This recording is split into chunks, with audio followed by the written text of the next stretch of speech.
আবারও চলে এসেছি তোমাদের কাছে আরও একটা ব্রাইডাল ওয়ার্ক নিয়ে। তো এটা ছিল আমার আরও একটা কাজের দিনের ভিডিও। বেরিয়ে পড়েছিলাম সময় মতো, আর আমার লোকেশন ছিল গড়িয়াহাট। তো লোকেশনে পৌঁছাবার জন্য আমাদের ট্রেনে করে যেতে হয়েছে, সেভাবেই পৌঁছে গিয়েছিলাম।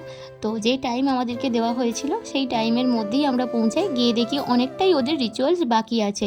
তো সেই রিচুয়ালসগুলো ওরা কমপ্লিট করছিল, ততক্ষণ আমরা একটু মলে চলে গিয়েছিলাম কেনাকাটা করতে। তো আবার সন্ধ্যেবেলা এখানে এসে দেখি ওদের রিচুয়ালস এখনও কমপ্লিট হয়নি। এই যে ভিডিও ক্লিপটা দেখতে পাচ্ছ, এটা তখন বাজে রাত্রি 8টা, তখন ওদের রিচুয়ালস চলছে। আর এমন কাজ আমি এর আগে কখনো করিনি, এটা আমার লাইফের ফার্স্ট একটা অন্যরকম কাজ, যেটা ছিল নন বেঙ্গলি বিহারি ব্রাইড। এর আগে আমি অনেক রকম ব্রাইডের কাজ করেছি, তোমরা সবাই দেখেছো। তো এটা আমার লাইফে ফার্স্ট টাইম এরকম কাজ, যে কাজটা আমি শুরু করেছিলাম প্রায় রাত্রি 10টার পরে। তো 10টা থেকে 10:30 11:30টার মধ্যে আমি ওয়ার্কটা কমপ্লিট করি, দেখতেই পাচ্ছ। তারপর তাড়াতাড়ি করে কাজ সেরে বের হওয়ার পরে রাস্তা কতটা ফাঁকা হয়ে গিয়েছে। কলকাতার রাস্তা এতটা ফাঁকা, মানে আমাকে বাড়ি আসতে হবে ডায়মন্ড হারবার এলাকায়, সেখানে কতটা ফাঁকা হবে, কিভাবে আসবো বুঝতে পারছো।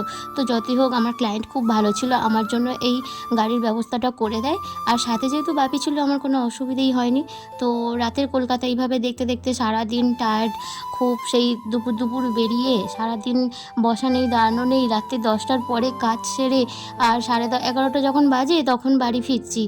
আর যখন বাড়িতে পৌঁছাই তখন বাজে প্রায় ওই 12:30 পৌনে 1টা মতো। এরকম পর্যায়ে এরকম মানে রাত্রে কাজ সেরে বেরোনো আমার লাইফে এই ফার্স্ট এরকম অভিজ্ঞতা হলো। আমার এর আগে এরকম কোনো এক্সপিরিয়েন্স হয়নি। যাই হোক, হ্যাঁ, মাঝখানে আমি একটু তাড়া দিচ্ছিলাম সত্যি, যে কাজটা প্রথমে বললো 5টায় শুরু হওয়ার কথা, সেটা চলে গেল 6:30। ঠিক আছে, তাও মেনে নিলাম, 6:30 থেকে শুরু হওয়ার কথা ছিল। কিন্তু 6:30 থেকেও না হয়ে তখনও দেখছি রিচুয়ালস কমপ্লিট হয়নি।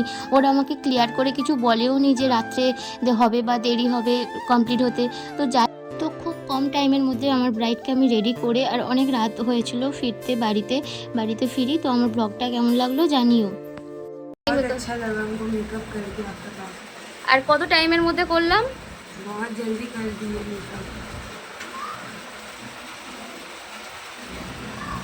थैंक यू दीदी, इतना अच्छा मेकअप करने के लिए।